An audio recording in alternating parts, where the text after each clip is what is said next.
Just as we model the consumer in economics by focusing on the most basic characteristics, preferences, and budgets, we model production by focusing on the most basic aspects of that process. There are many different types of production carried out by many different types of people in many different types of firms. But what they all have in common is that they use some inputs to produce some outputs. What enables them to turn the inputs into outputs is the technology they have. So the most important characteristic of a producer is its technology. Technology comes in many forms. It can be embodied in machines, but it can also be know-how, such as a recipe. For example, let's take Sam's Deli, where everything is cooked according to recipes passed down from Sam's grandmother. Some of the inputs they use at Sam's are quite obvious, because they arrive in trucks every morning. The vegetables, the flour, the meats, the drinks. Other inputs are not so obvious. For example, the electricity used to keep the lights on, or the space itself, the store that must be leased or maintained. The machines used are also inputs. And perhaps the most important input at Sam's is labor. All the cooks, servers, cleaners, dishwashers are part of the production process that brings platefuls of tasty meals to customers. Sam has a technology for turning all these inputs into world-famous sandwiches and soups. And the heart of that technology is the book of secret recipes from Grandma. Sam's menu has been the same for many years, so there's no need to think about what to produce. However, there are many other decisions that Sam needs to make. Though there would be many considerations in reality, for our basic model of the producer in economics, we focus on just one motivation: profits. We assume that Sam makes all those decisions with the goal of maximizing profit, given the constraints imposed by the technology available to Sam. So let's follow Sam along to see what some of those decisions look like. Sam gets up at the crack of dawn and heads to the market to choose the ingredients to be bought for the day. Most of the recipes allow for some flexibility. One could use a little more corn and a little less zucchini, or more rye flour and less whole wheat flour, or turkey instead of chicken, or agave nectar instead of maple syrup.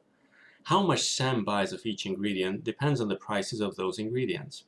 Today, the price of perch is higher than usual, so Sam decided to buy more trout instead in order to reduce costs and increase the bottom line. But Sam needs to decide not only what ingredients to buy, but also how much to buy. That amounts to deciding how much food will be sold at Sam's that day.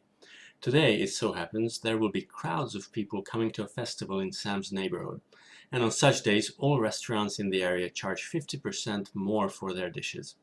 Being able to charge that much more, Sam reckons that producing about twice the usual amount will still be profitable. This will mean that staff will have to be paid overtime, and perhaps a couple of temporary workers will have to be hired too, but the increased price will more than pay for these additional expenses. In general, deciding how much to produce requires careful calculation, and the right quantity depends on how much inputs costs, as well as on how much the output can be sold for. Deciding on daily volume is a short-run decision, but as Sam gets back to the restaurant, a long-run decision presents itself. The space next door is for sale, and Sam needs to decide whether to try to expand the deli. In effect, this is also a decision about volume, about how much product to sell, but in a different time horizon. In general, by short run, we mean a time period when some of the inputs used in the production process are fixed. In the long run, all inputs can be adjusted. Space, in this example, is fixed when Sam decides on how much to produce today, but it can be adjusted in the long run, and that's the decision Sam is considering now. Expanding would mean a significant upfront expense. Would there be enough of an increase in sales to pay for it? Even if there isn't much of an increase in sales, the new real estate must be paid for. This means that this new space would be a fixed cost, a cost that does not depend on the volume of output. Sam would probably have to buy additional equipment for this new space as well: ovens, fridges, countertops, dishwashers, and all these are examples of fixed costs too, since they are expenses that do not depend on the volume of output. Other costs, such as the cost of daily food ingredients, can be easily adjusted for a higher or lower daily volume, so they are called variable costs. Hiring labor is another difficult decision Sam needs to make. If workers can be let go anytime and hired easily, this would be a short-run decision. But if workers are hired on longer-term contracts, then this input cannot be adjusted easily and it would be a long-run decision. The cooks are telling Sam that they need one more worker. For Sam, the real question is, how will this affect profits? How much additional revenue could be generated if there were one more cook? And how much would that cook have to be paid? The decision comes down to this calculation.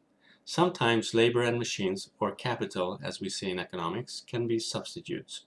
Sam could buy a big fancy dishwasher and hire only one person to run it, or instead choose not to spend on the expensive dishwasher and pay 3 people each night to wash dishes.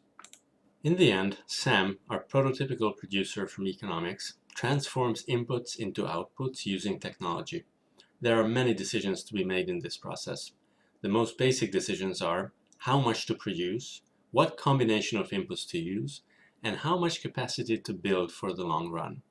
All these decisions are made based on careful calculation of how they would affect revenues and costs, that is, whether they would increase profit. In reality, producers have a lot more to think about, and there are many other factors that enter into their decisions. But our simple model of Sam's Deli is a starting point for understanding the production side of the economy.